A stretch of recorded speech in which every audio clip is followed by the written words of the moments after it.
Shalom, selamat sore. Pada kesempatan ini kita akan membaca firman Tuhan yang terambil dari Matius 5 ayat 19 sampai 20. Saya bacakan ayat yang ke-19. Karena itu, siapa yang menjadikan salah satu perintah hukum Taurat sekalipun yang paling kecil dan mengajarkannya demikian kepada orang lain, ia akan menduduki tempat yang paling rendah di dalam kerajaan sorga. Tetapi siapa yang melakukan dan mengajarkan segala perintah-perintah hukum Taurat, ia akan menduduki tempat yang tinggi dalam kerajaan sorga. Ayat yang ke-20. Maka aku berkata kepadamu, jika hidup keagamamu tidak lebih benar daripada hidup keagamaan ahli Taurat dan orang Farisi, sesungguhnya kamu tidak akan masuk ke dalam kerajaan sorga. Amin. Demikian pembacaan firman Tuhan kita yang terambil dari Injil Matius, yang ingin menyampaikan kepada kita bahwa kabar baik bahwa Yesus adalah Raja, Mesias yang dijanjikan Allah, seperti yang tertulis dalam Perjanjian Lama. Sekalipun Yesus lahir dari orang Yahudi, hidup sebagai bangsa Yahudi, namun kabar baik yang diberitakan bukan hanya untuk bangsa Yahudi, melainkan untuk seluruh umat manusia. Matius 5 ayat yang ke-17 mencatat, Tuhan Yesus Kristus berkhotbah dan menyampaikan pengajaran kepada murid-muridnya. Ia menegaskan kekekalan hukum Taurat, bahwa dia bukan bermaksud untuk membatalkannya, tetapi juga bahwa hukum itu tidak pernah boleh ditiadakan. Johannes Calvin membagi fungsi hukum Taurat menjadi 3 bagian. Yang pertama, penuntun manusia kepada Kristus. Yang kedua, penahan terjadinya kejahatan. Yang ketiga, penuntun orang percaya kepada kesucian. Paulus menjelaskan dalam Roma 3 ayat 20, sebab tidak seorang pun yang dapat dibenarkan di hadapan Allah oleh karena melakukan hukum Taurat. Karena justru oleh hukum Taurat orang mengenal dosa. Menurut Rasul Paulus, hukum Taurat berfungsi sebagai cermin. Dengan hukum Taurat, manusia menyadari bahwa dia adalah orang yang berdosa. Dalam Matius pasal 5 ini, Yesus Kristus memberikan pengajarannya dengan pijakan hukum Taurat. Tertulis dalam Matius 22 ayat 37 sampai 40, Tuhan Yesus kembali mengutip dari kitab Ulangan ayat 6 sampai 4 sampai 6. Kasihilah Tuhan Allahmu dengan segenap hatimu, jiwamu, dan akal budimu. Tetapi dalam ayat yang ke-20 sangat mengejutkan. Tuhan Yesus memakai ilustrasi dengan keagamaan para ahli Taurat dan orang Farisi. Bagi Tuhan Yesus, kehidupan agama mereka tidak sejati. Mereka memuji Tuhan, berpuasa, membaca firman, menghadiri kebaktian, akan tetapi tindakan lahiriah tersebut mereka lakukan sebagai ganti sikap. Jadi ahli Taurat dan orang Farisi itu hanya sebagai identitas, bukan aktivitas. Dipertegas dalam Matius 23 ayat 3, dikatakan Tuhan Yesus, sebab itu turutilah dan lakukanlah segala sesuatu yang mereka ajarkan kepadamu. Tetapi janganlah kamu turuti perbuatan-perbuatan mereka, karena mereka mengajarkannya tetapi tidak melakukannya. Oleh sebab itu, mereka sangat terkejut ketika mendengar Tuhan Yesus memakai ilustrasi tersebut. Dikatakan haruslah lebih baik daripada ahli Taurat dan orang Farisi. Karena bila tidak, mereka tidak akan dapat masuk ke dalam kerajaan surga. Untuk yang pertama kita akan membahas siapa ahli Taurat.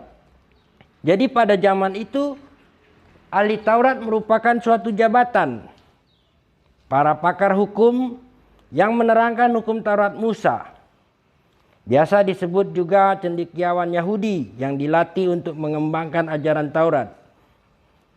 Fungsi ahli Taurat pada zaman itu yang pertama, memelihara hukum Taurat, menjadi pembela, terutama pada zaman Helenistik.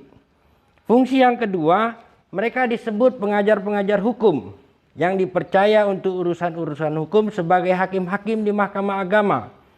Oleh karena itu, ahli Taurat juga memiliki kedudukan yang sangat tinggi dan menjadi anggota dari Sanhedrin, mahkamah agama pada zaman itu selain imam besar dan tua-tua orang Yahudi. Yang kedua kita akan membahas siapa orang Farisi. Orang Farisi berbeda dengan orang Saduki. Sebagian besar orang Farisi merupakan pengusaha kelas menengah, tetapi hidup sedikit lebih makmur. Pada pemerintahan Herodes, jumlah mereka kurang lebih dari 6.000 orang. Menurut para ahli, kaum Farisi adalah perkembangan dari kaum Hasidim, yaitu kelompok yang menganggap diri mereka sebagai kaum yang beragama yang saleh. Oleh karena itu mereka biasanya memisahkan diri dari kehidupan orang biasa. Orang Farisi membuat tradisi dan penafsiran sendiri tentang Taurat, dan mereka mewajibkan orang Yahudi untuk mengikutinya. Tidak semuanya munafik. Misalnya ada juga Nikodemus yang berbincang dengan Yesus, dan Yusuf dari Arimatea yang mengurus penguburan jenazah setelah Yesus disalibkan. Artinya ahli Taurat dan orang Farisi merupakan identitas orang-orang yang mempelajari, mengetahui, memahami hukum Taurat dan Perjanjian Lama dengan baik. Tetapi aktivitas yang mereka lakukan pada pelaksanaan banyak mengalami penyimpangan. Pertanyaannya, bagaimana mungkin orang-orang yang kesehariannya bergaul dengan firman Tuhan ternyata dikritik oleh Tuhan Yesus? Aristoteles mengatakan, tindakan seseorang itu bergantung kepada logos. Logos artinya rasio, pengetahuan, pemikiran. Dari logos, dia akan mempengaruhi patos. Patos itu passion, emosi, gairah. Jadi dari pengetahuan mempengaruhi gairah dan menentukan etos, tindakan. Tetapi Santo Agustinus menjelaskan, tidak ada satupun kepercayaan atau kehidupan moral maupun kehidupan politik dikendalikan oleh rasio. Berarti manusia itu tidak dikendalikan oleh rasio, tetapi dia dikendalikan oleh rasa kasih. Apa yang ia kasihi pasti ia lakukan, bukan karena dia tahu. Matius 5 ayat 20 menyatakan, hidup keagamaan dalam bahasa Yunani dikatakan dikaiosune, artinya kebenaran. Artinya apa yang dituntut Allah kepada orang yang beragama. Ahli-ahli Taurat dan orang Farisi membuat aturan, menafsirkan hukum Taurat, tetapi seringkali melupakan inti hukum Taurat, yaitu kasih yang segenap hati, jiwa dan kekuatan kepada Tuhan dan kasih yang murni terhadap manusia. Itu yang dilupakan. Arthur F. Holmes mengatakan, kebenaran Allah yang dituntut kepada manusia adalah hubungan kita. Relasi yang benar, relasi yang beres. Mengasihi Tuhan itu yang jauh lebih penting dari perasaan yang muncul dari pengalaman agama. Dan kebenaran mengenal apa yang benar dan salah secara moral. Bukan hanya sekedar identitas, ciri-ciri beragama, pengetahuan, tetapi aktivitas yang dilakukan juga sangat penting dalam kehidupan setiap orang. Yakobus 2 mengatakan, setan pun percaya kepada Allah, bahkan mereka gemetar. Tetapi setan tidak mengasihi Allah dan tidak melakukan perintah Allah.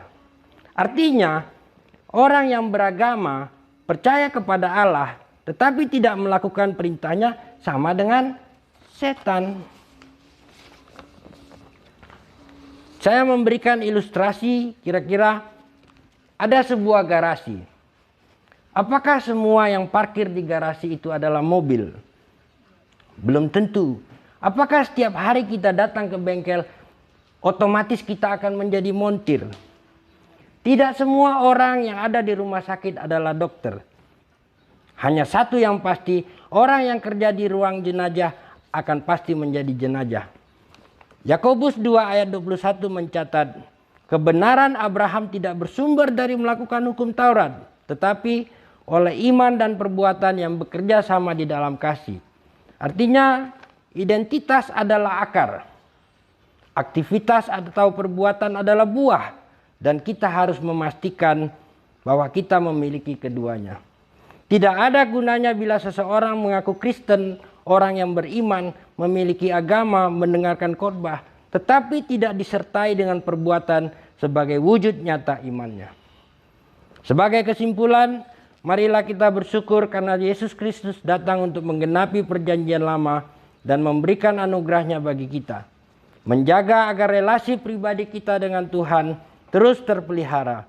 mampu menaati setiap perintah Tuhan, bukan hanya sebagai kewajiban agama, tetapi berdasarkan iman dan kasih kita kepada Tuhan yang terlebih dahulu mengasihi kita. Amin. Mari kita berdoa. Kami mengucap syukur Bapa atas kebenaran firman-Mu yang telah kami renungkan. Terima kasih atas waktu yang telah Tuhan sediakan. Mohon Roh-Mu yang kudus selalu menyertai dan menuntun hidup kami.